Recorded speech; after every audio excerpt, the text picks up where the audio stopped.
আমি যে রসুলকেই পাঠাই নাই কেন,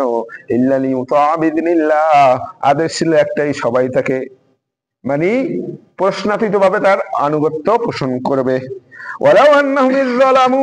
আল্লাহ বলছেন যদি এরকম হইতো যে তারা নিজেরা জুলুম করে ফেলছে,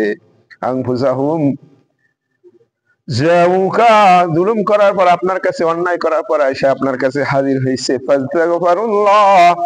এরপর আল্লাহর কাছে ক্ষমা প্রার্থনা করছে, এরকম যদি হয় যে তারা ভুল করেই ফেলছে, এরপর হে রাসূল আপনার কাছে আসলো, আইসা ফাস্তাগফারু তারা আল্লাহর কাছে ক্ষমা চায়, ওয়াস্তাগফার লাহুমুর রাসূল এবং রাসূলও যদি তাদের জন্য ক্ষমা চাইতেন, লাওয়াজাদুল্লাহ তাওয়াবার রহিমা, আল্লাহ বলছেন তাহলে অবশ্যই তারা আল্লাহ তাআলাকে ক্ষমাশীল দয়ালু পাইতো। আমরা কি এই সুযোগ আছে? আল্লাহর রাসূলকে পাওয়ার সুযোগ আছে? নাই। আমরা অন্যায় করে ফেললে কার কাছে যাব? আল্লাহ বলছেন যদি এরকম হয়তো যত বড়ই জুলুম করুক হে নবী আপনার কাছে আসতো, আয়েশা নিজেরাও মাপ চাইতো আল্লাহর কাছে, আর আপনিও তাদের জন্য ক্ষমা প্রার্থনা করতেন, তাহলে অবশ্যই তারা আল্লাহ তাআলাকে ক্ষমাশীল হিসেবে পাইতেন। আল্লাহর রাসূল চলে গেছেন পৃথিবী থেকে, একজন বেদুইন আসছেন, এই আয়াত পড়ছেন, তিনি জানেন, আসছেন আল্লাহর রাসূলের কাছে, আয়েশা আল্লাহর কাছে ক্ষমা চাবেন, আল্লাহ তাকে ক্ষমা করে দেবেন, এই নিয়ে এটা আসছেন। আসার পরে মদিনায় এসে শুনতেছেন যে আল্লাহর রাসূল সাল্লাল্লাহু আলাইহি ওয়াসাল্লাম পৃথিবী থেকে বিদায় নিছেন, তিনি হাউমাউ করে কাঁদতেছেন, আর আল্লাহর রাসূল সাল্লাল্লাহু আলাইহি ওয়াসাল্লামের কবরের কাছে যেয়ে কাঁদতেছেন যে ইয়া রাসূলুল্লাহ সাল্লাল্লাহু আলাইহি ওয়াসাল্লাম, আল্লাহ তাআলা বলছেন যে যদি তারা অন্যায় করত আর আপনার কাছে আইসা ক্ষমা চাইত, আর আপনিও যদি তাদের জন্য ক্ষমা চাইতেন, তাহলে আল্লাহ অবশ্যই তাদের মাফ করে দিত, কিন্তু আপনি তো নাই, তাহলে আমি এখন কার কাছে যাব? খুব কান্নাকাটি করতেছেন। তখন আল্লাহ রাসূল সাল্লাল্লাহু আলাইহি ওয়াসাল্লাম এক সাহাবীকে স্বপ্নে দেখালেন যে তুমি যাও, তাকে যেয়ে বলো যে তোমার দরখাস্ত আল্লাহর কাছে কবুল হয়ে গেছে, তোমার দরখাস্ত আল্লাহর কাছে কবুল হয়ে গেছে। আমাদের যদি এটা জানা থাকে, এরকম হইতে পারে যে আমরা হজে যদি আল্লাহ যাওয়ার তৌফিক দান করে, আমরাও তো যাই এরকম একটা করতেই পারি। আল্লাহ নিজেই বলছে ওয়ালাউ আন্নাহুম ইযযালামু আনফুসাহুম, যদি এরকম হইতো যে তারা নিজেরা জুলুম করে ফেলছে, যাউকা নবী আপনার কাছে আসতো, ফাস্তাগফিরুল্লাহ এবার আল্লাহর কাছে ক্ষমা চাইতো, ওয়াস্তাগফার লাহুমুর রাসূল এবং রাসূলও যদি তাদের জন্য ক্ষমা চাইতেন, হে নবী আপনিও যদি তাদের কাছে ক্ষমা চাইতেন তাদের জন্য, লাওয়াজাদুল্লাহ তাওয়াবার রহিমা, অবশ্যই তারা আল্লাহ তাআলাকে ক্ষমাশীল হিসেবে পাইতো। আউযু বিল্লাহি মিনাশ শাইতানির রাজীম, বিসমিল্লাহির রাহমানির রহিম। মহান আল্লাহ তাআলা বলেন ইন্নাল্লাযীনা কাফারু বিআয়াতিনা, ইন্নাল্লাযীনা নিশ্চয়ই যারা কাফারু বিআয়াতিনা আমার আয়াতকে অস্বীকার করবে, আল্লাহর বাণীকে যারা অস্বীকার করবে, সাওফা নুসলিহিম নারা, আল্লাহ বলছেন অচিরেই আমি তাদের জাহান্নামের মধ্যে প্রবেশ করাবো, জাহান্নামে নিক্ষেপ করব। কুল্লামা নাবিজাত জুলুদুহুম বাদদালনাহুম জুলুদান গায়রাহা, কুল্লামা নাবিজাত জুলুদুহুম যখনই তাদের চামড়াগুলো পুড়ে ভস্মীভূত হয়ে যাবে, বাদদালনাহুম জুলুদান গায়রাহা, আল্লাহ বলছেন আমি অন্য চামড়া দিয়ে, নতুন চামড়া দিয়ে আবার পরিবর্তন করে দিব। কেন? লিয়াযুকুল আযাব, যাতে তারা শাস্তির সঠিকভাবে শাস্তিটা ভোগ করতে পারে। আল্লাহ বলছেন যখনই তাদের চামড়া ঝলসে যাবে জাহান্নামের আগুনে, সাথে সাথে আবার আমি নতুন চামড়া ওখানে বদল করে দিব, যাতে তারা জাহান্নামের শাস্তিটা সঠিকভাবে ভোগ করতে পারে। ইন্নাল্লাহা কানা আজিজান হাকিমা, জেনে রাখো নিশ্চয়ই আল্লাহ তাআলা কানা আজিজান হাকিমা, পরাক্রমশালী প্রজ্ঞাময়। ওয়াল্লাযীনা আমানু ওয়া আমিলুস সালিহাত, আল্লাহ বলতেছেন হে আমার ঈমানদার বান্দারা তোমরা ভয় পাইও না, জাহান্নামের এই কঠিন শাস্তির কথা শুনে তোমরা ভয় পাইও না। ইন্নাল্লাযীনা ওয়াল্লাযীনা আমানু, যারা ঈমান আনবে, আমিলুস সালিহাত এবং সৎকর্ম করবে, সানুদখিলুহুম জান্নাতিন তাজরি মিন তাহতিহাল আনহার, সানুদখিলুহুম অচিরেই আমি তাদের প্রবেশ করাবো, জান্নাতিন তাজরি মিন তাহতিহাল আনহার, এমন জান্নাতে যার তলদেশ দিয়ে নহর প্রবাহিত। যেরকম কাফেরদের কঠিন শাস্তি দিবেন, সেরকম যারা ঈমান আনবে এবং সৎকর্ম করবে তাদের পুরস্কারের কথা আল্লাহ বড় পুরস্কারের কথা ঘোষণা করছেন। খালিদিনা ফিহা আবাদা, ওখানে তারা চিরস্থায়ী থাকবে, ওই জান্নাতে তারা আজীবন থাকবে, এমন না যে বের হয়ে যেতে হবে। দুনিয়ায় যতই ভালো সুখের জায়গায় থাকি, মৃত্যুর কথা মনে উঠলে আর ওই সুখ ভালো লাগে না, বা এখান থেকে চলে যেতে হবে, এটা মনে উঠলে আর ভালো লাগে না। এই জন্য আল্লাহ বলছেন খালিদিনা ফিহা আবাদা, ওখানে তারা থাকবে আবাদা, চিরজীবন, আর কোনো ওখান থেকে বের হওয়া লাগবে না। লা ইয়াবগুনা আনহা হিওয়ালা, আল্লাহ বলছেন ওখানে তারা বের হওয়া লাগবে না এবং বের হইতে চাইবেও না, ওখানে বের হইতে চাবেও না। লাহুম ফিহা আজওয়াজুম মুতাহহারা, আল্লাহ বলছেন ওখানে তাদের জন্য আরো পবিত্র স্ত্রীগণ থাকবে, ওখানে পবিত্র স্ত্রীগণ থাকবে। দুনিয়ায় যতই আমরা পারিবারিক বন্ধ ভালো থাকুক, তারপরও স্বামী স্ত্রী একজনের প্রতি আরেকজনের অতটা সন্তুষ্ট থাকা যায় না আচার আচরণে, তাই না? কারণ আল্লাহ এক অন্তর বিশিষ্ট বানান নাই। আপনি একটা চিন্তা করতেছেন এক জায়গায় শুয়েই, আবার আপনার স্ত্রী অন্যটা ভাবতেছে, সে একটা চিন্তা করতেছে, আপনি ভাবতেছেন অন্যটা। কিন্তু জান্নাতে এটা হবে না। আর জান্নাতে আল্লাহ এক অন্তর বিশিষ্ট বানাই দিবেন, স্বামী স্ত্রীকে এক অন্তর বিশিষ্ট বানাবেন, যার কারণে সবার চিন্তা শক্তি একই রকম থাকবে, মন মানুষটা একই রকম থাকবে, যার কারণে কোনো দ্বন্দ্ব হবে না। এই জন্য আল্লাহ বলছেন লাহুম ফিহা আজওয়াজুম মুতাহহারা, আর ওই জান্নাতে তাদের জন্য থাকবে পবিত্র স্ত্রীগণ। ওয়ানুদখিলুহুম যিল্লান যালিলা, আল্লাহ বলছেন আমি তাদেরকে সেই শীতল ছায়ার ভিতরে রাখবো। মরুভূমিতে যারা আছে তাদের জন্য ছায়ার কথা বলা, তাই না? যারা রোদে কাজ করে তাদের জন্য ছায়াটা কত মধুর লাগে। এজন্য আল্লাহ বলছেন ওখানে আমি সেই ছায়ায়, দীর্ঘ ছায়ায় রাখবো। ইন্নাল্লাহা ইয়া'মুরুকুম আন তুআদ্দুল আমানাতি ইলা আহলিহা, ইন্নাল্লাহ, আল্লাহ বলছেন নিশ্চয়ই আল্লাহ তাআলা, ইয়া'মুরুকুম, আমি আল্লাহ তোমাদেরকে নির্দেশ দিচ্ছি, আন তুআদ্দুল আমানাতি ইলা আহলিহা, আমানত অবশ্যই পরিবারের কাছে ফেরত দিতেই হবে। আপনার কাছে আমানত রাখছে, এই আমানত তার প্রাপ্য মালিকের কাছে অবশ্যই পৌঁছাইতে হবে। আল্লাহ বলছেন ইদা তুমিনা খাওয়ানা, যখন তাদের কাছে আমানত রাখা হয় তখন তারা খেয়ানত করে, এটা মুনাফিকের লক্ষণ। ইদা হাদ্দাসা কাযাবা, যখন সে কথা বলে মিথ্যা বলে, আর ওয়াদা করলে ভঙ্গ করে, আর আমানতের খেয়ানত করে।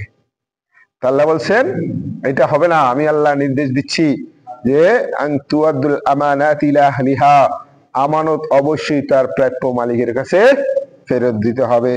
ওয়াইদা হাকামতুম বাইনান নাস আন তাহকুমু বিল আদল, ওয়াইদা হাকামতুম বাইনান নাস, আর যখন তোমরা মানুষের মাঝে বিচার কার্য করবে, বিচার ফয়সালা করবে, আন তাহকুমু বিল আদল, ন্যায় সঙ্গত ভাবে, ন্যায় পরণতার সহিত কি করবে? বিচার কার্য করবে। ইন্নাল্লাহা নি'ম্মা ইয়া'iদুকুম বিহি, আল্লাহ বলছেন ইন্নাল্লাহা, নিশ্চয়ই আল্লাহ তাআলা, নি'ম্মা ইয়া'iদুকুম বিহি, তোমাদের কত সুন্দর উপদেশ দিচ্ছেন। এটা কিন্তু বিশাল একটা সামাজিক বন্ধন, তাই না? যদি একজনের কাছে বিশ্বাস করা যায় যে ওর কাছে আমানত রাখলে, বা ও যদি আমার ঘরে আসে অন্তত কোনো খেয়ানত হবে না, এই যদি কাউরে যদি বিশ্বাস করা যায়, এটা কিন্তু বিশাল একটা বন্ধন, তাই না? আপনার বাসায় মেহমান আসলো, আপনার যদি ভয় থাকে যে না ও কিছু একটা করতে পারে, দেখবেন আপ্যায়ন করতেও ভালো লাগবে না, আর আন্তরিকতাও থাকবে না, তাই না? তাই এই জন্য আল্লাহ বলছেন আমি কতই না উত্তম উপদেশ তোমাদেরকে দান করছি, এটা যদি তোমরা পালন করো তাহলে তোমাদের সামাজিক বন্ধনটা দৃঢ় হবে। ইন্নাল্লাহা কানা সামিআম বাসীরা, কারণ আমি আল্লাহ তাআলা সবকিছু শুনি এবং দেখি। সামিআম বাসীরা, আমি সব শুনি এবং দেখি, কে কে আমানত খেয়ানত করে আমি সব দেখি। এবার আল্লাহ বলছেন ইয়া আইয়ুহাল্লাযীনা আমানু আতিউল্লাহ ওয়া আতিউর রাসূল, ইয়া আইয়ুহাল্লাযীনা আমানু, হে ঈমানদারগণ, আতিউল্লাহ, তোমরা অনুসরণ করো আল্লাহ তাআলার, ওয়া আতিউর রাসূল, এবং রাসূলের অনুসরণ করো, ওয়া উলিল আমরি মিনকুম, এবং তোমাদের মধ্যে যারা নেতৃত্ব স্থানীয় আছে, উলুল আমর, নেতাদের আনুগত্য করো। কিন্তু আল্লাহ বলছেন ফাইন তানাজাতুম ফি শাইইন, যদি এই নেতাদের আনুগত্য করতে যায় কোনো বিষয়ে মতবিরোধ হয়, মিলবে না তো, তারা তো অন্যায় আদেশ দিবে, এরকম যদি হয়, ফারুদ্দুহু ইলাল্লাহি ওয়ার রাসূল, আল্লাহ বলছেন তাহলে এই ব্যাপারটা ফয়সালার জন্য আল্লাহ এবং তার রাসূল কি বলছেন কোরআন হাদিসে, সেই দিকে তোমরা যাবা। ইন কুনতুম তুমিনুনা বিল্লাহি ওয়াল ইয়াউমিল আখির, যদি পরকাল এবং আল্লাহর প্রতি বিশ্বাস করো, তাহলে প্রথম আল্লাহর আনুগত্য করবা নির্দ্বিধায়, রাসূলের আনুগত্য করবা প্রশ্ন ছাড়া। আর তোমাদের মধ্যে যারা নেতৃত্ব স্থানীয় থাকবে, আলেম ওলামা থেকে শাসক বর্গ, তাদেরও আনুগত্য করবা। কিন্তু কোনো বিষয়ে যদি তাদের মধ্যে মতভেদ হয়, তাহলে সেটা আল্লাহ এবং তার রাসূলের ফয়সালার দিকে যাবা, যদি তোমরা আল্লাহ এবং পরকালে বিশ্বাস করো। আর বিশ্বাস না করলে যা করো, কারণ তোমাদের জন্য তখন জাহান্নাম। আর যদি বিশ্বাস করো তাহলে তোমরা এটা করবা। যালিকা খায়রু ওয়া আহসানু তাওয়িলা, যালিকা খায়র, আল্লাহ বলছেন এইটাই উত্তম পন্থা। ওয়া আহসানু তাওয়িলা, এবং পরিণাম ফলের ক্ষেত্রে এটা খুবই উত্তম, মানে শেষ বিচারে এটাই উত্তম হয়। নবী করিম সাল্লাল্লাহু আলাইহি সাল্লাম কোন এক অভিযানে এক আনসার সাহাবীকে নেতা বানাইয়া তিনি অভিযানে পাঠাইলেন। পাঠানোর পরে কোন একটা কাজে সৈন্যদের প্রতি তার মনক্ষুণ্ণ, তখন তিনি সবাইকে ডাকছেন, ডাকে বলছেন যে নবী করিম সাল্লাল্লাহু আলাইহি সাল্লাম কি বলছেন আমার আদেশ মানতে? সবাই এক বাক্যে স্বীকার করছেন, অবশ্যই আপনার আনুগত্য করতে বলছেন, যুদ্ধক্ষেত্রে তো দ্বিমত চলবেই না। তখন সে বিশাল লাকড়ি সংগ্রহ করে, কাষ্ঠ সংগ্রহ করে আগুন জ্বালাই দিছে। তারপর বলছে যদি তোমরা আল্লাহ রাসূলের আদেশ মানো তাহলে সবাই আগুনের মধ্যে এখন ঝাঁপ দিবা। তাই সৈন্যবাহিনী ঝাঁপ দেওয়ার উপক্রম হয়েছে, তখন তাদের মধ্যে একজন অল্প বয়সী একজন যুবক ছিল। সে বলছে একটু আপনারা একটু ধৈর্য ধরেন, আমরা এই আগুন থেকে বাঁচার জন্যই আল্লাহর রাসূলের হাতে বায়াত দিয়ে ইসলাম গ্রহণ করলাম। আর এখন যদি আমরা আগুনেই ঝাঁপ দেই তাহলে আমরা একটু অপেক্ষা করি যে আল্লাহর রাসূলের কাছে যে এই ব্যাপারে সিদ্ধান্ত নেই, যে তিনি কি সিদ্ধান্ত দেন। যদি তিনি বলেন আগুনে ঝাঁপ দিতে তখন আমরা দিব, কিন্তু আল্লাহর রাসূলের সিদ্ধান্ত ব্যতীত আমরা কিছুই করব না। তখন এই সৈন্যবাহিনী যখন আল্লাহর রাসূল সাল্লাল্লাহু আলাইহি সাল্লাম কাছে ওখান থেকে তো চলে গেছেন, যাওয়ার পরে নবী করিম সাল্লাল্লাহু আলাইহি সাল্লামকে যখন পুরো ঘটনা বলছেন, তখন আল্লাহর রাসূল সাল্লাল্লাহু আলাইহি সাল্লাম বলছেন তোমরা যদি তার আদেশ মোতাবেক ওখানে আগুনে ঝাঁপ দিতে তাহলে ওই আগুন থেকে আর কোনোদিন বের হইতে পারতে না। আর একমাত্র আনুগত্য চলবে আল্লাহ এবং তার রাসূলের সন্তুষ্টির উপরে। যে কাজে আল্লাহ এবং তার রাসূলের সন্তুষ্টি নাই ইসলাম বিরোধী হবে। আল্লাহ বলছেন তোমাদের পিতা মাতার আনুগত্য কি করো, ইহসান করো তাদের সাথে, কিন্তু যদি তারাও তোমাকে বাধ্য করে এমন কাজে যে বিষয়ে তোমার জ্ঞান নাই, শিরক করতে বলে, তাহলে তাদের সাথে কি তাদের এই কথা মান্য করিও না। সাহিবহুমা ফিদ দুনিয়া মারুফা, তখন কি করবা, দুনিয়ার জীবনে তাদের সাথে সৎভাবে জীবন যাপন করবা, মারামারি করবা না। তোমাকে বলছে, বাধ্য করতে চাচ্ছে ইসলাম ত্যাগ করতে, তুমি এটা করতে পারবা না। তাহলে ক্লিয়ার হয়ে গেল, এখানে সব আদেশ মানা যাবে না, সব আদেশ মানা যাবে না, যেটা ইসলাম বিরোধী হবে সেইটা। যেরকম বলে যে এখন সরকারি কর্তব্য আগে নামাজ পড়ে, নো, এইটা চলবে না। বহুত এরকম ঘটে যে সরকারি দায়িত্ব পালন করা ফরজ, নামাজ তুমি পড়ে পড়বা, এইটা হবে না। মনে করেন যে উনি একজনের কথা মতো কাজ করতেছে, এখন যদি রাষ্ট্রপতি এসে বলে যে তুমি ওই কাজটা বাদ দিয়ে এটাই আসো, আপনি চলে যাবেন না? যাবেন কিনা? তো সেরকম দুনিয়ার প্রতিনিধি যদি কাজে নিয়োগ করে, আল্লাহ তাআলার হুকুম যদি চলে আসে, কারটা কেমন হবে? আল্লাহর অসন্তুষ্টিতে সৃষ্টির আনুগত্য জায়েজ নাই, সহজ কথা হইলো এটা। এবার আল্লাহ বলছেন আলাম তারা ইলাল্লাযীনা ইয়াজউমুনা আন্নাহুম আমানু বিমা উনজিলা ইলাইকা, আলাম তারা, হে নবী আপনি কি তার প্রতি খেয়াল করছেন, ইলাল্লাযীনা ইয়াজউমুন, যারা ধারণা করে, আন্নাহুম আমানু বিমা উনজিলা ইলাইকা, যে হে নবী আপনি যা নাজিল করছেন এর প্রতি তারা বিশ্বাস করে, এরকম লোকদের দিকে খেয়াল করছেন। ওমা উনজিলা মিন ক্বাবলিক, এবং পূর্ববর্তী কিতাবের প্রতিও তারা বিশ্বাস করে, এই দাবি তারা করে। ইউরিদুনা ইয়াতাহাকামু ইলা তাগুত, কিন্তু যদি তাদের বিচার ফয়সালা দরকার হয় তখন তাগুতের কাছে যায়, তখন কোরআন হাদিসের দিকে আসতে চায় না, তখন নিজেদের স্বার্থের জন্য তারা তাগুতের দিকে যায়। ওয়াকাদ উমিরু আইয়াকফুরু বিহি, আল্লাহ বলেন ওয়াকাদ উমিরু, অথচ তাদের জন্য এই আদেশই দেওয়া ছিল যে আইয়াকফুরু বিহি, তারা এটা অস্বীকার করবে, তারা এই তাগুতের আইনের কে অস্বীকার করবে, এটার জন্যই তারা নির্দেশিত ছিল। কিন্তু নিজের স্বার্থের জন্য তারা কি করে, তারা দাবি করে যে আমরা ঈমান আনলাম এবং পূর্ববর্তী কিতাবের উপরে ঈমান আনলাম, কিন্তু যদি বিচার ফয়সালা দরকার হয় তখন যায় যারা বেদিন তাদের কাছে। ওয়াইরিদুশ শাইতানু আইয়ুদিল্লাহুম দালালাম বাঈদা, আল্লাহ বলেন ওয়াইরিদুশ শাইতান, শয়তান চায় আইয়ুদিল্লাহুম, তোমাদের পথভ্রষ্ট করতে, দালালাম বাঈদা, একেবারে মানে পথভ্রষ্টতার সীমার বাইরে নিয়ে তোমাদের যাইতে চায়। আল্লাহ বলেন ওয়াইদা কিলা লাহুম তাআলাউ ইলা মা আনজালাল্লাহু ইলার রাসূল, ওয়াইদা কিলা লাহুম, যখন তাদেরকে বলা হয় তাআলাউ ফিরে আসো, ইলা মা আনজালাল্লাহ, আল্লাহ যা নাযিল করছেন সেই দিকে, ওয়া ইলার রাসূল, আল্লাহ এবং যা নাজিল করছেন সেই দিকে এবং রসুলের কাছে আসো। রাইতাল মুনাফিকিন, তখন মুনাফিকদেরকে দেখবেন আপনি খেয়াল করিয়া, ইয়াসুদ্দুনা আনকা সুদুদা, যে আপনাকে একবারে কঠিন ভাবে তারা পাশ কাটায় চলে যায়। যেভাবে পাশ কাটানোর কথা তারা ওভাবে চলে যায়, আসতে চায় না।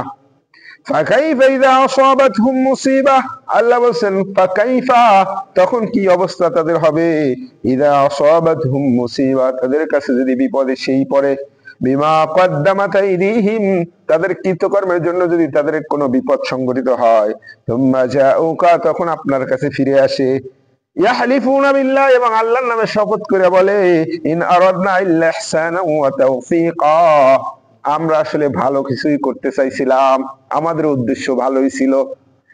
আল্লাহ তাআলা বলছেন বিচারের জন্য তারা যখন ডাকা হয় তখন পাশ কাটায় চলে যায়, কিন্তু এই যাওয়ার পরে যদি দেখে না তাদের এই সিদ্ধান্তের কারণে তাদের কোনো সমস্যা হয়েছে, তখন এসে কসম খায় যে ইয়া রাসূলুল্লাহ সাল্লাল্লাহু আলাইহি ওয়াসাল্লাম, আপনার কাছ থেকে চলে যাওয়ার উদ্দেশ্য আমাদের খারাপ ছিল না, ভালো উদ্দেশ্যেই আমরা গেছিলাম। আল্লাহ বলছেন এরা হলো মুনাফিক। বুঝতে পারছেন, আমাদের সমাজে এটা আছে, সত্যকে পাশ করাই যায়, এবার ধরা খাইলে এসে বলে আসলে আমি এরকম এরকম করতে চাই না, কসম খায়। আল্লাহ নিজে বলছেন ইয়াহলিফুনা বিল্লাহ, তখন তারা আল্লাহর কাছে কসম খাইতো। উলাইকাল্লাযীনা ইয়ালামুল্লাহু মা ফি কুলুবিহিম, আল্লাহ বলছেন উলাইকাল্লাযীনা, এই সমস্ত ব্যক্তির, ইয়ালামুল্লাহ, আল্লাহ জানেন, মা ফি কুলুবিহিম, তাদের অন্তর সম্পর্কে আল্লাহ তাআলা জানেন। আল্লাহ বলছেন তারা যতই কসম খাক না কেন, তাদের অন্তর সম্পর্কে আমি আল্লাহ ভালোই জানি। ফাআরিদ আনহুম, সুতরাং এই সমস্ত স্বভাবের লোক যারা আছে তাদেরকে একটু এড়াই চলেন। ওয়াইদহুম, তাদের উপদেশ দেন। সমাজে তো বসবাস করতে হবে, এরকম যারা থাকবে আল্লাহ বলেন তাদের অন্তর সম্পর্কে আমি জানি, সুতরাং আপনারা কি হবেন, একটু এড়াই চলবেন। আর ওয়াইদহুম, কিন্তু উপদেশ দিতে হবে, তাদেরকে উপদেশ দিবেন। আকুল লাহুম ফি আনফুসিহিম কাওলাম বালিগা, আর তাদেরকে এমন এমন কথা বলবেন যেটা তাদের অন্তর পর্যন্ত পৌঁছে যায়, অন্তর পর্যন্ত লাগে এরকম কথা বলে দিবেন। আল্লাহ বলেছেন আমা আরসালনা মির রাসূলিন ইল্লা লিইউতা বিইذনিল্লাহ, আল্লাহ বলেছেন আমা আরসালনা মির রাসূল, আমি যে রাসূলকে পৃথিবীতে পাঠাই নাই কেন, যাকে পাঠাইছি আদেশ ছিল একটাই, ইল্লা লিইউতা বিইذনিল্লাহ, তার আনুগত্য করতে হবে, সবাই ওই রাসূলকে মান্য করতে হবে। আল্লাহ তাআলা বলছেন আমি যে রাসূলকে পাঠাইছি আদেশ একটাই ছিল, এই রাসূলকে তোমরা মান্য করো। আমরা যদি রাসূলকে না মানি ঈমান থাকবে? থাকবে না। আশহাদু আল্লা ইলাহা ইল্লাল্লাহ ওয়া আশহাদু আন্না মুহাম্মাদান আবদুহু ওয়া রাসূলুহু, একবারে কিন্তু আমরা দুইটাই স্বীকৃতি দিতে হয়। আল্লাহ বলছেন আমা আরসালনা মির রাসূল, আমি যে রাসূলকেই পাঠাই নাই কেন, ইল্লা লিইউতা বিইذনিল্লাহ, আদেশ ছিল একটাই, সবাই তাকে মানে প্রশ্নাতীত ভাবে তার আনুগত্য পোষণ করবে। ওয়ালাউ আন্নাহুম ইযযালামু, আল্লাহ বলছেন ওয়ালাউ আন্নাহুম ইযযালামু, যদি এরকম হইতো যে তারা নিজেরা জুলুম করে ফেলছে, আনফুসাহুম, জাউকা, জুলুম করার পর আপনার কাছে, অন্যায় করার পর আয়েশা আপনার কাছে হাজির হয়েছে, ফাস্তাগফিরুল্লাহ, এরপর আল্লাহর কাছে ক্ষমা প্রার্থনা করছে, এরকম যদি হয় যে তারা ভুল করেই ফেলছে, এরপর হে রাসূল আপনার কাছে আসলো, আয়েশা ফাস্তাগফারু ল, তারা আল্লাহর কাছে ক্ষমা চায়, ওয়াস্তাগফারা লাহুমুর রাসূল, এবং রাসূলও যদি তাদের জন্য ক্ষমা চাইতেন, লাওয়াজাদুল্লাহ তাওয়াবার রহিমা, আল্লাহ বলছেন তাহলে অবশ্যই তারা আল্লাহ তাআলাকে ক্ষমাশীল দয়ালু পাইতো। আমরা কি এই সুযোগ আছে? আল্লাহ রাসূলকে পাওয়ার সুযোগ আছে? নাই। আমরা অন্যায় করে ফেললে কার কাছে যাব? আল্লাহ বলছেন যদি এরকম হয়তো যত বড়ই জুলুম করুক হে নবী আপনার কাছে আসতো। আয়েশা নিজেরাও মাপ চাইতো আল্লাহর কাছে, আর আপনিও তাদের জন্য ক্ষমা প্রার্থনা করতেন, তাহলে অবশ্যই তারা আল্লাহ তাআলাকে ক্ষমাশীল হিসেবে পাইতেন। আল্লাহর রাসূল চলে গেছেন পৃথিবী থেকে, একজন বেদুইন আসছেন, এই আয়াত পড়ছেন, তিনি জানেন, আসছেন আল্লাহর রাসূলের কাছে, আয়েশা আল্লাহর কাছে ক্ষমা চাবেন, আল্লাহ তাকে ক্ষমা করে দেবেন, এই নিয়ে এটা আসছেন। আসার পরে মদিনায় এসে শুনতেছেন যে আল্লাহর রাসূল সাল্লাল্লাহু আলাইহি ওয়াসাল্লাম পৃথিবী থেকে বিদায় নিছেন, তিনি হাউমাউ করে কাঁদতেছেন, আর আল্লাহর রাসূল সাল্লাল্লাহু আলাইহি ওয়াসাল্লামের কবরের কাছে যেয়ে কাঁদতেছেন যে ইয়া রাসূলুল্লাহ সাল্লাল্লাহু আলাইহি ওয়াসাল্লাম, আল্লাহ তাআলা বলছেন যে যদি তারা অন্যায় করত আর আপনার কাছে আয়েশা ক্ষমা চাইতো, আর আপনিও যদি তাদের জন্য ক্ষমা চাইতেন তাহলে আল্লাহ অবশ্যই তাদের মাফ করে দিত, কিন্তু আপনি তো নাই, তাহলে আমি এখন কার কাছে যাব? খুব কান্নাকাটি করতেছেন। তখন আল্লাহ রাসূল সাল্লাল্লাহু আলাইহি সাল্লাম আব্দুল্লাহ ইবনে আব্বাস রাদিয়াল্লাহু তাআলা আনহুকে সম্ভবত এক সাহাবীকে স্বপ্নে দেখালেন যে তুমি যাও তাকে যেয়ে বলো যে তোমার দরখাস্ত আল্লাহর কাছে কবুল হয়ে গেছে, তোমার দরখাস্ত আল্লাহর কাছে কবুল হয়ে গেছে।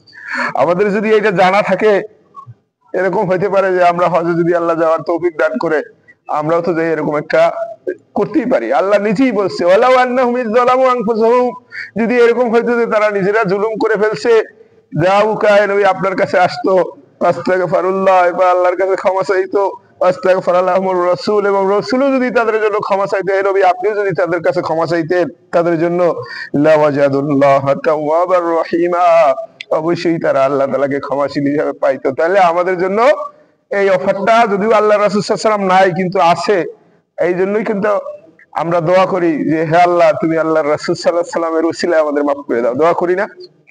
এখান থেকে কিন্তু পাওয়া যায়। যেহেতু আল্লাহ রাসূল সাল্লাল্লাহু আলাইহি ওয়াসাল্লাম নাই, তাহলে আমরা কিভাবে চাবো? এভাবে চাইতে পারি। বা যদি আমরা মদিনায় যাওয়ার যদি আল্লাহ তৌফিক দান করে, সেখানে যাই এইটা অনুভূতিটা প্রকাশ করতে পারি যে ইয়া রাসূলুল্লাহ সাল্লাল্লাহু আলাইহি ওয়াসাল্লাম আমরাও তো আসছি।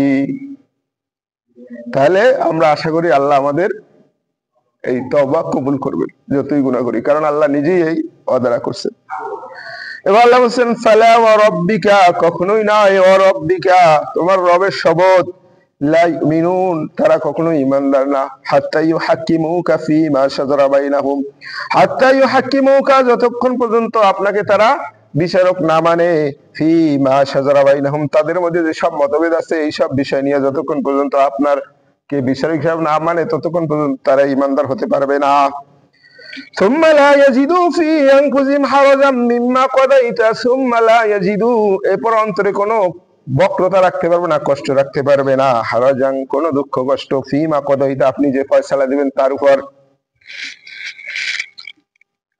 ওয়ায়ুসাল্লিমু তাসলিমা আর আপনার বিচারের উপর তারা পরিপূর্ণভাবে আত্মসমর্পণ করতে হবে, পুরোপুরি মেনে নিতে হবে।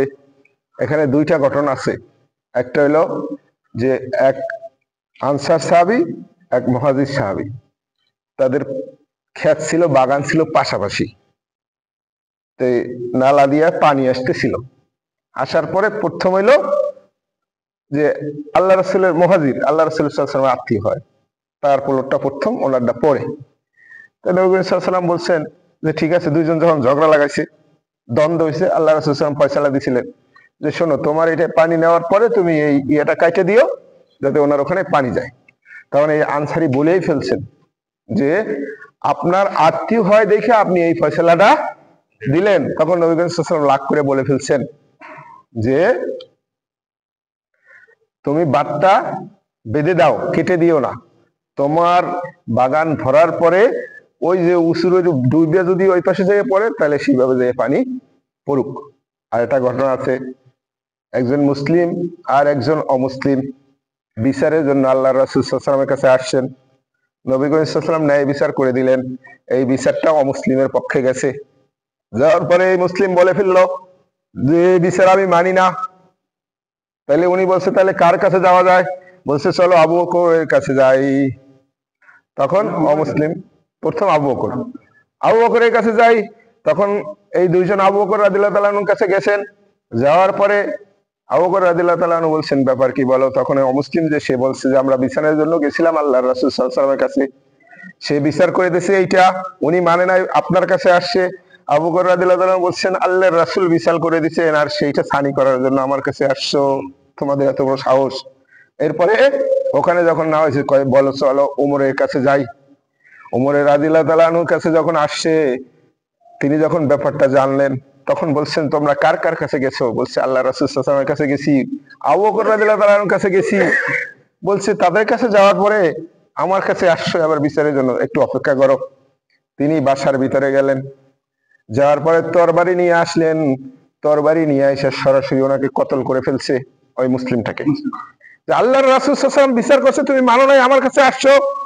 তিনি বিচার করে দিলেন, একবার তাকে হত্যা করলেন। সাথে সাথে মদিনায় ছড়াই ফেললো সব জায়গায় অমুসলিমদের কাছে যে ওমর একজন মুসলমানকে হত্যা করছে।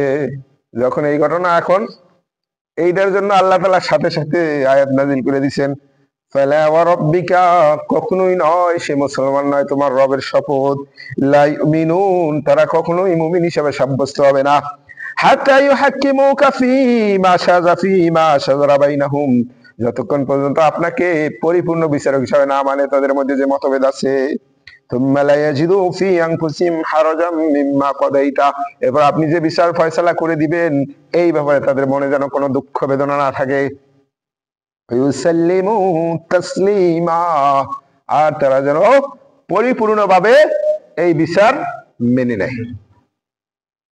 এবার আল্লাহ বলছেন ওয়ালাউ আন্না কাতাবনা আলাইহিম, যদি আমি তাদের জন্য লিখে দিতাম, ফরজ করে দিতাম, আনিকতুলু আনফুসাকুম, তোমরা নিজেদেরকে নিজেরা হত্যা করো, যেরকম মুসা আলাইহিস সালামের সময় বনী ইসরাইলের জন্য তওবা ছিল কি, ফাকতুলু আনফুসাকুম, তোমরা নিজেদেরকে নিজে হত্যা করো, যালিকুম খায়রুল লাকুম ইনদা বারিকুম, কারণ কি তারা সব দেখছে প্রকাশ্যে ফিরাউনকে আল্লাহ কিভাবে ডুবাই মারছেন, তারপরে সে দেখার পরেও তারা বাছুর পূজা করছে, তারপরে তারা যখন বুঝতে পারছে নিজেদের ভুল, তখন তারা বলছে যে হে আল্লাহ আমরা ভুল করে ফেলছি, আপনি রহম করুন, আমাদের প্রতি দয়া করুন।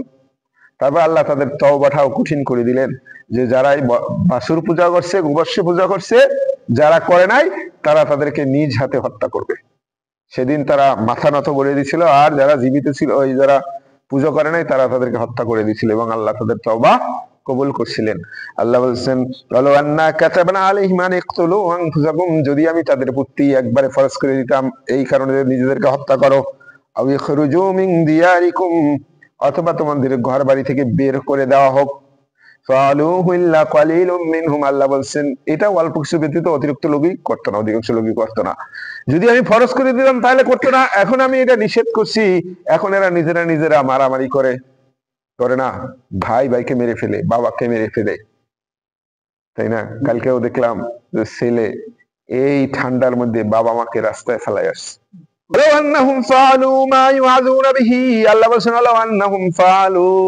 যদি তারা এটা করতো, মা ইউআযুনা বিহি, তাদেরকে যা নির্দেশ দেওয়া হয় এটা যদি তারা সঠিক পালন করতো, লাকানা খায়রাল লাহুম, এটা তাদের জন্য উত্তম হতো, আশাদ্দা তাসবীতা, এবং দৃঢ় থাকার জন্য তাদের জন্য মজবুতি হইতো।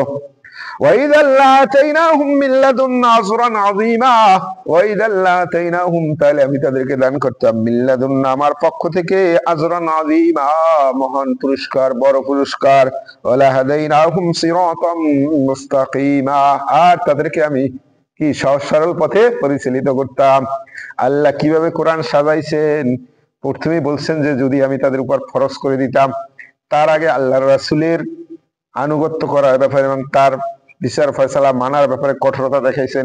এবার বলছেন যদি আমি হত্যা করার ফরজ করে দিতাম বা ঘর থেকে বের হওয়া ফরজ করে দিতাম, আর যদি তারা এটা করতো উত্তম হইতো এবং তাদের সঠিক পথে পরিচালিত করতাম। এই কিন্তু আস্তে আস্তে কঠোরতার দিকে আসতেছেন, তারপরে আল্লাহ জিহাদ ফরজ করে দিবেন। আল্লাহ এইভাবে সাজাইয়া নিয়ে যাচ্ছেন, অন্তর সেট আপ করে নিয়ে যাচ্ছেন। যখন এই আয়াত নাজিল হয়েছে, অনেক সাহাবী বলছে যদি আমাদেরকে এরকম আদেশ দেওয়া হতো আমরা সাথে সাথে পালন করে ফেলতাম। আল্লাহ আস্তে আস্তে প্রস্তুত করতেছেন যে আল্লাহর রাসূলকে প্রথমে বলছেন আতিউল্লাহ আতিউর রাসূল, আল্লাহ এবং তার রাসূলের আনুগত্য করতে হবে। তারপর আসছেন বিচার ফয়সালার দিকে, যে এক পার্টি আছে তারা আল্লাহ এবং তার রাসূলকে এবং আগের কিতাব এই কিতাব ঈমান আছে বলে, কিন্তু বিচারের জন্য যায় ওদের কাছ। এবার আল্লাহ বলছেন কখনোই নয়, রবের শপথ, যতক্ষণ পর্যন্ত আপনাকে বিচারক না মানবে তাদের কি, তারা ইমানদার হিসেবে সাব্যস্ত হবে না। এবার আল্লাহ বলছেন আমি যদি হত্যা, নিজেদেরকে কতল করে আদেশ দিতাম বা ঘর থেকে বের হয়ে যাও, তাহলে তারা কি করতো, অল্প সংখ্যক ব্যতীত অধিকাংশই করতো না। আস্তে আস্তে মাইন্ড সেট আপ করতেছেন, কারণ যুদ্ধ করতে গেলে জীবন আত্মোৎসর্গ করতে হয়, ঘর থেকে বের হয়ে যাইতে হয়, আল্লাহ সেট আপ করে নিয়ে আসতেছেন। তারপর বলছেন তাহলে আমি তাদেরকে সেই মহান পুরস্কার দান করতাম আমার পক্ষ থেকে, এবং সহজ সরল পথে পরিচালিত করতাম। এবার আল্লাহ বলছেন ওমান ইউতিআল্লাহর রাসূল, ওমান ইউতিআল্লাহ, যে আল্লাহর অনুগত করবে, আর রাসূলের অনুগত করবে, ফাউলাইকা মাআল্লাযীন, আল্লাহ বলছেন ফাউলাইকা, তারা মাআল্লাযীনা, থাকবে তাদের সাথে, আনআমাল্লাহু আলাইহিম, যাদের প্রতি আল্লাহ নিয়ামত বর্ষণ করছেন, কারামিনান নাবিয়িন, নবীদের সাথে, ওয়াস সিদ্দিকিন, সত্যবাদীদের সাথে, ওয়াস-শুহাদা এবং যারা শহীদ তাদের সাথে, ওয়াস-সালিহিন সৎকর্মশীলদের সাথে থাকবে, ওয়া হাসুনা উলাইকা রফিকা, আল্লাহ বলছেন কতই না উত্তম তারা সাথী। এক সাহাবী আসছেন, আয়েশা বলছেন, আনসার সাহাবী, ইয়া রাসূলুল্লাহ সাল্লাল্লাহু আলাইহি ওয়াসাল্লাম, আপনার কাছে যখন থাকি কত ভালো লাগে, বাসায় গেলেও আপনার কথা মনে পড়ে, আর ভালো লাগে না, আপনার কাছে আসি, আপনাকে না দেখলে আর ভালো লাগে না। কিন্তু আমরা বুঝতে পারছি যে জান্নাতে গেলে আপনার তো মাকাম থাকবে, মাকামা মাহমুদা, সর্বোচ্চ স্থান থাকবে। ইয়া রাসূলুল্লাহ সাল্লাল্লাহু আলাইহি ওয়াসাল্লাম, সেখানে কি আমরা বুঝতে পারবো? আমরা তো সেখানে বুঝতে পারবো না, সেদিন আমাদের কি অবস্থা হবে। আল্লাহ রাসূল সাল্লাল্লাহু আলাইহি ওয়াসাল্লাম চুপ রইলেন, কোনো কথা বললেন না।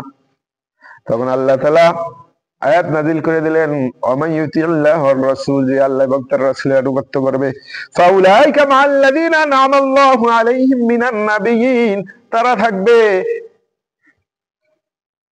মাআল্লাযীনা, তাদের সাথে, আনআমাল্লাহু আলাইহিম, যাদের প্রতি আল্লাহ নিয়ামত বর্ষণ করছেন, মিনান নাবিয়্যিন, নবীদের সাথে, সিদ্দিকিন, শুহাদা, শহীদ, সিদ্দিক তাদের সাথে থাকবে, ওয়াস-সালিহিন সৎকর্মশীল বান্দাদের সাথে থাকবে, ওয়া হাসুনা উলাইকা রফিকা, আল্লাহ বলেন তারা কত উত্তম সঙ্গী। তাহলে আমাদের জন্য এই অফারটা আছে, শুধু আল্লাহ এবং তার রাসূলের আনুগত্য করতে হবে নির্দ্বিধায়। কোরআন আসছে, হাদিস আসছে, নির্দ্বিধায় পালন করতে হবে। গোত্র প্রথা, দেশের প্রথার ঊর্ধ্বে উঠতে হবে। মৃত্যু ব্যক্তি মারা গেছে, 3টা গরু দিয়ে খাওয়া দিতেই হবে। এলাকার মানুষ চাপ দিছে, কিন্তু আপনি এই চাপের কাছে নত হওয়া যাবে না। যদি মারা গেলে খাওয়াই দেওয়া উত্তম হইতো, তাহলে আল্লাহর রাসূল সাল্লাল্লাহু আলাইহি ওয়াসাল্লামকে সাহাবীরা কত ভালোবাসছেন। আল্লাহর রাসূল মারা যাওয়ার পরে মক্কা মদিনার অলিতে গলিতে একটাও উট দুম্বা কিছু থাকতো না, সব জবাই করা হয়ে যেত। থাকতো? একটাও থাকতো না। এমনকি আবু বকর রাদিয়াল্লাহু তাআলা আনহু, ওমর রাদিয়াল্লাহু তাআলা আনহু, তারা মারা যাওয়ার পর কি পরিমাণ তাহলে জবাই হতো। ওমর রাদিয়াল্লাহু তাআলা আনহু অর্থ পৃথিবীর শাসক ছিল, একটাও তো জবাই হয় নাই। আগে তো 40 দিন পর খাওয়াইতো, আর এখন 3 দিনের মাথায় খাওয়ায়। যাকে মারা মৃত্যু গেছে তাকে রেখেও আসতে পারে না, আর যারা খাইতে আসে তারা কত আনন্দ ফুর্তি বাড়ি ভরে ভরে নিয়ে যায়। এই প্রথাটা অবশ্যই ত্যাগ করতে হবে, এই প্রথাটা অবশ্যই ত্যাগ করা উচিত। আমি এরকম লোক দেখেছি যে তার মা ভিক্ষা করে, বাড়িতে বাড়িতে ভিক্ষা করে, নিজে দোকানদারি করতো, মা মারা যাওয়ার পর 2টা গরু দিয়ে খাবার খাওয়াইছে, অথচ মার চিকিৎসা করে নাই। বলছেন যে যারা এরকম আল্লাহ এবং তার রাসূলের অনুগত্য করবে, তাদের আমি নবী, রাসূল, সিদ্দিক, সালিহিনদের সাথে রাখবো। আর তারা কত উত্তম সাথী, যালিকাল ফাদলু মিনাল্লাহ, আল্লাহ বলছেন এটা আল্লাহর পক্ষ থেকে অনুগ্রহ, এটা আল্লাহর পক্ষ থেকে বিশেষ অনুগ্রহ। ওয়াকাফা বিল্লাহি আলিমা, ওয়াকাফা বিল্লাহি আলিমা, আল্লাহ বলছেন জানার ক্ষেত্রে আমি আল্লাহই যথেষ্ট, কে কি রকম ছিল। যদি আল্লাহ এবং তার রাসূলের আনুগত্য করো, তাহলে জান্নাতে যাওয়ার পরে এরকম আল্লাহর রাসূল সাল্লাল্লাহু আলাইহি ওয়াসাল্লাম, সিদ্দিক, সালিহিন যারা উত্তম আসরে থাকবে তাদের সাথে দেখা হবে। এক সাহাবী বলছেন যে আমি ছোটবেলা থেকে আল্লাহর রাসূল সাল্লাল্লাহু আলাইহি ওয়াসাল্লামের খেদমত করতাম। একদিন আল্লাহর রাসূল সাল্লাল্লাহু আলাইহি ওয়াসাল্লাম বলছেন, তুমি আমার কাছে কি চাও? বলছি, ইয়া রাসূলুল্লাহ সাল্লাল্লাহু আলাইহি ওয়াসাল্লাম, বলছে তুমি এত বছর আমার খেদমত করছো, কিছু একটা চাও। বলছি, ইয়া রাসূলুল্লাহ সাল্লাল্লাহু আলাইহি ওয়াসাল্লাম, আমি কিছু চাই না, আমি দুনিয়া যেরকম আপনার সাথে ছিলাম, জান্নাতে গেলেও আমি আপনার সাথে থাকতে চাই। তখন নবী করিম সাল্লাল্লাহু আলাইহি ওয়াসাল্লাম বলছেন, তুমি অন্য কিছু চাও? বলছে, না ইয়া রাসূলুল্লাহ সাল্লাল্লাহু আলাইহি ওয়াসাল্লাম, আমি আপনার সাথেই থাকতে চাই, দুনিয়ায় ছিলাম ওখানেও থাকবো। তখন নবী করিম সাল্লাল্লাহু আলাইহি ওয়াসাল্লাম বলছেন, তাহলে বেশি বেশি সিজদা দিয়ে সাহায্য করিও। যায়েদ রাদিয়াল্লাহু তাআলা আনহু ছিলেন খাদিজা রাদিয়াল্লাহু তাআলা আনহুর গোলাম, বিয়া হওয়ার পরে আল্লাহর রাসূল সাল্লাল্লাহু আলাইহি ওয়াসাল্লামকে হাদিয়া দিয়ে দিয়েছিলেন। তাই তার বাবা নিতে আসছিল, সে বলছে আমি আল্লাহর রাসূলকে ছেড়ে যাব না, আল্লাহর রাসূলের কাছে থেকে গেছিলেন। তো এই আয়াতটা নাযিল হয়েছে এই কারণে। একজন সাহাবী এসে বলছেন যে, একজন সাহাবী এসে বলছেন যে ইয়া রাসূলুল্লাহ সাল্লাম, কিয়ামত কখন হবে? কিয়ামত কখন হবে? তখন নবী করিম সাল্লাল্লাহু আলাইহি ওয়াসাল্লাম বলছেন, তুমি এত কিয়ামত কিয়ামত করো, কিয়ামতের জন্য তুমি কি সম্বল অবলম্বন করছো? তুমি যে জিজ্ঞাসা করো কিয়ামত কখন হবে, কিয়ামতের জন্য কি প্রস্তুতি গ্রহণ করছো? এই সাহাবী বলছেন, ইয়া রাসূলুল্লাহ সাল্লাল্লাহু আলাইহি ওয়াসাল্লাম, আমার আসলে তেমন কোনো সম্বল নাই, কিন্তু একটা সম্বল আছে, আমি আপনাকে ভালোবাসি, আমি আপনাকে ভালোবাসি। তখন নবী করিম সাল্লাল্লাহু আলাইহি ওয়াসাল্লাম বলছেন এই আয়াতের উপর ভিত্তি করে যে যাকে ভালোবাসে হাসর তার সাথেই হবে, জান্নাতেও তার সাথে থাকবে, পরজীবনটা তার সাথেই থাকবে। তখন সাহাবীরা এত খুশি হয়ে গেলেন, বলছেন এই হাদিসের আগে এত খুশি আর হন নাই। এজন্য আল্লাহ বলছেন যে প্রত্যেক জাতিকেই তার নেতার নাম ধরে ডাকা হবে। ফেরাউন থাকবে সামনে সামনে, তার দলবল থাকবে পিছনে পিছনে। এই জন্য আনুগত্য অনুসরণ করার ক্ষেত্রে অবশ্যই সতর্ক হতে হবে। অবশ্যই চালক যদি অদক্ষ থাকে, গাড়ি যতই সুন্দর থাকুক, অ্যাক্সিডেন্ট হওয়ার সম্ভাবনা থাকে। আপনার নিয়ে যতই ভালো হোক, যে না আমি একবারে দোয়া কালাম পরে উঠলাম, গাড়িতে উঠছেন, চালক হইলো ভুল, সে অ্যাক্সিডেন্ট করে দিলে আপনার নিয়ে ঠিক হইলে ঠিক হবে না। এই জন্য যারা অনুসরণ করবেন অবশ্যই সেটা আপনার চিন্তা ভাবনা করে করতে হবে। কারণ আল্লাহ বলছেন, যদি আল্লাহ এবং তার রাসূল, আল্লাহ এবং পরকালে বিশ্বাস করো, তাহলে যে বিষয়ে মতভেদ থাকবে অবশ্যই কোরআন হাদিসের দিকে আসতে হবে। অনুসরণ করতে যাবেন, উল্টা বলছে, অবশ্যই আপনি কোরআন হাদিসে যেটা আছে সেই দিকে আসবেন। এবার আল্লাহ বলছেন, ইয়া আইয়ুহাল্লাযীনা আমানু, হে ঈমানদারগণ, খুযু হিযরাকুম, তোমরা সতর্ক থাকো, সতর্কতা অবলম্বন করো। এখন যেরকম বাংলাদেশ ভারতের মধ্যে একটা কনফ্লিক্ট চলতেছে, তাই না, ক্রাইসিস চলতেছে, আমাদের অবশ্যই সতর্ক থাকতে হবে। আল্লাহ বলছেন, খুযু হিযরাকুম, সতর্ক থাকো। ফানফিরু সুবাতিন আও ইনফিরু জামিআ, ফানফিরু, যুদ্ধে বের হয়ে যাও, সুবাতিন আও ইনফিরু জামিআ, একক একক ভাবে, ছোট ছোট দলে বা সম্মিলিত ভাবে যুদ্ধে বের কখন শুরু হবে, আল্লাহ বলছেন সতর্ক থাকো। এরপর যুদ্ধ যদি শুরু হয়, ছোট ছোট দল বা বড় বড় দলে বের হয়ে যাও যুদ্ধ করার জন্য।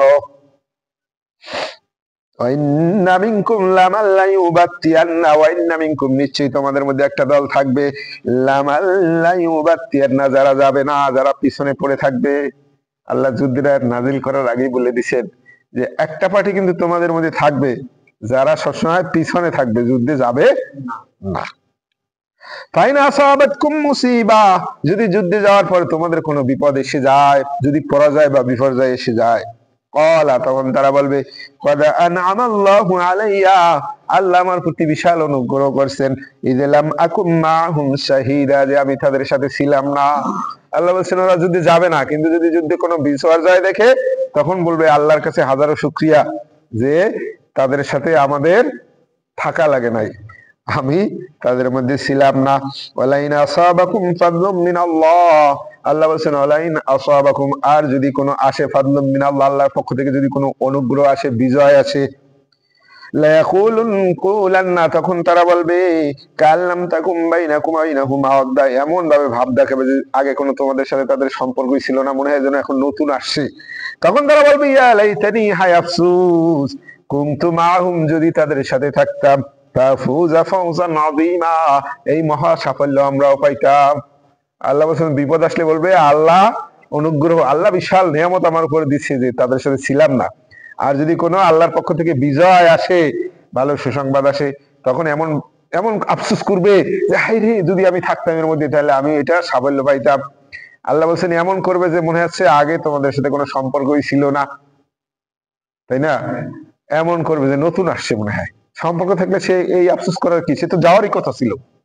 আল্লাহ বলছেন একটা পার্টি থাকবে যারা যাবে না। ফালইউকাতিল ফি সাবিলিল্লাহ, আল্লাহ বলছেন ফালইউকাতিল ফি সাবিলিল্লাহ, সুতরাং তাদের যুদ্ধে যোগদান করা উচিত। আল্লাযীনা ইয়াশরুনাল হায়াতাদ দুনিয়া বিল আখিরাহ, যারা দুনিয়ার জিন্দেগির বিনিময়ে পরকাল ক্রয় করতে চায়, তাদের অবশ্যই যুদ্ধে যোগ দেওয়া উচিত। যদি যুদ্ধ লেগে যায়, মুসলমানরা কখনোই পিছু হটবে না। আমরা কালকে পড়লাম না, আল্লাহ বলছেন আল্লাহু আ'লামু বিআদাইকুম ওয়া কাফা বিল্লাহি ওয়ালিয়্যান ওয়া কাফা বিল্লাহি নাসীরা, আল্লাহ বলছেন আমি তোমাদের শত্রু সম্পর্কে ভালো জানি, আমি তোমাদের জন্য যথেষ্ট অভিভাবক হিসেবে এবং সাহায্যকারী হিসেবে। তাহলে ভারত যতই শক্তিশালী হোক, যতই সংখ্যায় বেশি থাকুক, যদি তারা আমাদের উপর আক্রমণ করে, কোনো মতেই পিছু হটা যাবে না, পিছু হটা যাবে না। আল্লাহ বলে দিচ্ছেন অন্য সূরার ভিতরে, সূরা আহজাবের ভিতরে, যে যদি তারা ওখান থেকে পালাইয়াও যায়, তাও কয়দিন বেঁচে থাকবে, একদিন তো আসতেই হবে, সামনে এই কথাগুলো আসবে। যদি এরকম হয়েই যায়, আমরা পিছু হটবো না, জীবন তো কোনো না কোনো ভাবে যাবেই, বরঞ্চ আরো আপনি শহীদি মৃত্যু পাইলে আল্লাহ বলছেন তাদেরকে তোমরা চিন্তাও করবা না যে সে মারা গেছে, বরঞ্চ সে জীবিত এবং রিজিক পাবে। সেটা রাষ্ট্রীয়ভাবে ডিক্লেয়ার হইতে হবে যুক্ত, ফিতনা করা যাবে না। আল্লাহ সবসময় বলছে আল ফিতনা তো আসাদ্দু মিনাল কতল, ফিতনা হইলো যুদ্ধের চাইতেও ভয়াবহ, ফিতনা করা যাবে না। ইসলামী রাষ্ট্র হতে হবে না, যদি ভারত আক্রমণ করে আর ইসলামী রাষ্ট্র লাগবে না, ভারত যদি বাংলাদেশে আক্রমণ করে আমি আর কি বুঝতে পারবে, আমরা তো বলতে পারবো না। আর ইসলাম রাষ্ট্র কি? এটা ইসলাম রাষ্ট্র না। যখন যুদ্ধ ডিক্লেয়ার হয়ে যাবে তখন এটা হয়ে গেছে। কিন্তু আপনি এখন যে সীমান্তে কারো না জানে গুলি করা শুরু করবেন, এটা অন্যায়, এটা অন্যায়। আল্লাহ বলছেন ফালিউকাতিল, সুতরাং তারা যুদ্ধ করুক ফি সাবিলিল্লাহ, আল্লাহর রাস্তায়, আল্লাযীনা ইয়াসরুনাল হায়াতাদ দুনিয়া বিল আখিরাহ, যারা পরকালে দুনিয়ার বিনিময়ে পরকাল আশা করে তাদের যুদ্ধে যোগ দেওয়া উচিত। আল্লাহ বলছেন আমাইউকাতিল ফি সাবিলিল্লাহ, যারা আল্লাহর রাস্তায় যুদ্ধে যোগদান করবে, ফায়ুকতাল, সে ওখানে মারা যাক, আও ইয়াগুলিব, বা বিজয়ী হোক, ফাসাউফা নুতিহি আজরান আযীমা, আমি আল্লাহ তাদেরকে বিশাল পুরস্কার দান করব, আমি আল্লাহ তাদেরকে বিশাল পুরস্কার দান করব। ওমা আলাইকুম লা তুকাতিলুনা ফি সাবিলিল্লাহ, আল্লাহ বলছেন ওমা আলাইকুম, তোমাদের কি হয়েছে, লা তুকাতিলুনা ফি সাবিলিল্লাহ, তোমরা আল্লাহর রাস্তায় যুদ্ধ করতেছো না। ওয়াল মুস্তাদাফিনা মিনার রিজাল, সেই সমস্ত পুরুষ, দুর্বল পুরুষদের জন্য, ওয়ান নিসা, নারীদের জন্য, ওয়াল বিলদান, এবং ছোট ছোট বাচ্চাদের জন্য, আল্লাযীনা ইয়াকুলুনা, যারা বলে, রব্বানা, হে রব, আখরিজনা, আমাদের বের করে দাও, মিন হাযিহিল ক্বরিয়া, এই সম্প্রদায় থেকে বের করে নাও, যালিমি আহলুহা, যার অধিবাসীরা জালেম, যার শাসকরা জালেম, যেরকম ইসরায়েল এখন ফিলিস্তিনে করতেছে। ভারতে মুসলিমরা কত বিপদে আছে, যেখানে মুসলিম কোন নিদর্শন আছে ওটার নিচে একটা মন্দির তারা খুঁজতে বের করতেছে, যেখানে একটা মুসলিম স্থাপনা আছে ওইটার নিচে তাদের মন্দির বের করতেছে। আল্লাহ বলছেন তোমাদের কি হয়েছে, তাদের বিরুদ্ধে তোমরা যুদ্ধ করতেছো না। ওয়াজআলনা মিন লাদুনকা ওয়ালিয়া, আর তারা বলে, হে আল্লাহ, তোমার পক্ষ থেকে একজন বন্ধু আমাদের জন্য পাঠাও, অভিভাবক পাঠাও। ওয়াজআলনা মিন লাদুনকা নাসীরা, এবং আল্লাহ তোমার পক্ষ থেকে আমাদের জন্য সাহায্যকারী পাঠাও। এবার আল্লাহ চূড়ান্ত কথা বলে দিচ্ছেন, আল্লাযীনা আমানু, যারা ঈমানদার, ইউকাতিলুনা ফি সাবিলিল্লাহ, তারা যুদ্ধ করে আল্লাহর রাস্তায়, যারা ঈমানদার তারা আল্লাহর পক্ষে যুদ্ধ করে। ওয়াল্লাযীনা কাফারু, আর যারা কাফির, ইউকাতিলুনা ফি সাবিলিত তাগুত, তারা তাগুতের পথে, শয়তানের পথে যুদ্ধ করে। ফাকাতিলু আউলিয়া শাইতান, সুতরাং তোমরা শয়তানের বন্ধুদের বিরুদ্ধে যুদ্ধ করো, শয়তানের বন্ধুদের বিরুদ্ধে যুদ্ধ করো। ইন্না কাইদা শাইতানি কানা দাঈফা, জেনে রাখো নিশ্চয়ই শয়তানের ষড়যন্ত্র দুর্বল। ইন্না কাইদা শাইতান, নিশ্চয়ই শয়তানের যত কৌশল আছে, কানা দাঈফা, এটা হলো দুর্বল। এরপর আল্লাহ যুদ্ধের আয়াত নাযিল করার পরে মুসলমানদের পরিস্থিতি দেখে আল্লাহ বলে দিছেন যে, আলাম তারা ইলাল্লাযীনা কিলা লাহুম, হে নবী, আপনি কি তাদের দিকে তাকাইছেন যখন তাদের বলা হয়েছিল যে কুফু আইদিয়াকুম, তোমরা তোমাদের যুদ্ধ করার দরকার নাই, সংযত থাকো। যুদ্ধ যখন ফরজ হয় নাই তখন মুসলমানরা বারবার প্রার্থনা করতেছিলেন যে, ইয়া রাসূলুল্লাহ সাল্লাল্লাহু আলাইহি ওয়াসাল্লাম, আমরা তো দুর্বল না, আমাদের এত অত্যাচার করতেছে, আমরাও প্রতিশোধ গ্রহণ করি। আল্লাহ বলছেন, যখন তাদের জন্য আদেশ ছিল যে তোমরা যুদ্ধ করার দরকার নাই, তোমরা কি করো, আকিমুস সালাহ, নামাজ পড়ো, যেমন আমাদের জন্য এখন আদেশ, এখন যুদ্ধ আমাদের জন্য ফরজ না। আল্লাহ যেটা স্মরণ করে দিচ্ছেন যে তাদেরও এটাই ছিল যে আকিমুস সালাহ, নামাজ পড়ো, আতুজ যাকাত, যাকাত দাও। ফালাম্মা কুতিবা আলাইহিমুল কিতাল, আল্লাহ বলছেন তাতে তারা সন্তুষ্ট ছিল না, তারা যুদ্ধ চাইতেছিল। ফালাম্মা কুতিবা আলাইহিমুল কিতাল, এরপর যখন আমি তাদের প্রতি যুদ্ধ ফরজ করে দিলাম, ইযা ফারিকুম মিনহুম, তাদের মধ্যে একটা দল, ইয়াখশাউনান নাস, শত্রুকে, মানুষকে এমন ভয় করা শুরু করলো, শত্রু বাহিনীকে, খাশিয়াতিল্লাহ, যেভাবে আল্লাহকে ভয় করার কথা, আও আসাদ্দা খাশিয়া, এমনকি ওর চাইতেও বেশি ভয় করা শুরু করলো। আল্লাহ বলে, যখনই তাদের যুদ্ধ ফরজ করে দিলাম, এই চিন্তাই শেষ, যুদ্ধ করতে গেলে মারা গেলে কি হবে। আল্লাহ বলছেন, আল্লাহকে যেরকম ভয় করার কথা তার চাইতেও বেশি তাদের ভয় করা শুরু করে দিল। এই জন্য নবী করিম সাল্লাল্লাহু আলাইহি ওয়াসাল্লাম বলছেন, আল্লাহর কাছে নিরাপত্তা চাও সবসময়, শত্রু মুখোমুখি হওয়ার আশা করো না, যুদ্ধ চাইও না, কিন্তু যদি কখনো শত্রুর বিরুদ্ধে যুদ্ধ শুরু হয়ে যায় তখন দৃঢ় থাকো। নিজের থেকে যুদ্ধ কামনা করো না, আল্লাহর কাছে সবসময় চাও যে আল্লাহ আমাদের নিরাপদে রাখো, কিন্তু যুদ্ধ যদি শুরুই হয়ে যায় তখন দৃঢ় থাকবা, পালাবো না, ওখান থেকে পালানো যাবে না। আল্লাহ বললেন, ওয়াকালু, তারা বলে, রব্বানা, হে রব, লিমা কাতাবাতা আলাইনাল কিতাল, কেন আল্লাহ তুমি আমাদের উপর যুদ্ধ ফরজ করে দিলা।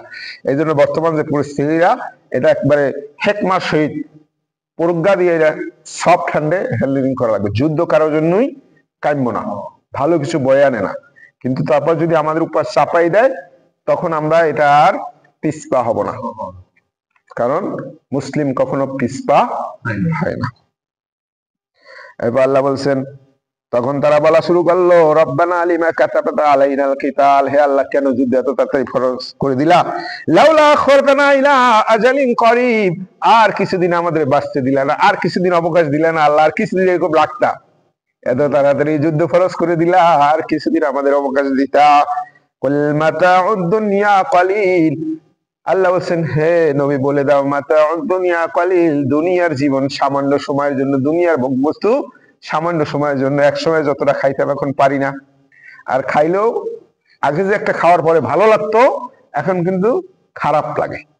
যুবক যখন ছিলাম ভালো ভালো খাইলে নিজের কাছে একটা কেমন এটা ভালো লাগতো, তাই না শরীর, আর এখন এই বয়সে যখন বেশি খাই অস্বস্তি লাগে।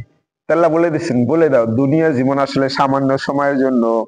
ওয়াল আখিরাতু খায়রুল লিমান ইত্তাকা, ওয়াল আখিরা বরঞ্চ পরকাল খায়রুল উত্তম লিমান ইত্তাকা, যে আল্লাহকে ভয় করে, যারা মুত্তাকি তাকওয়াশীল লোক তাদের জন্য পরজীবনী উত্তম। ওয়ালা তুযলামুনা ফাতিলা, কারো মধ্যে বিন্দুমাত্র জুলুম করা হবে না। এই শেষ আয়াতটা বলে শেষ করে দিচ্ছি। আল্লাহ বলছেন আইনামা তাকুনু, শুনে রাখো তুমি যেখানেই থাকো না কেন, ইদরিকুমুল মাউত, মৃত্যু তোমাকে ধরবেই।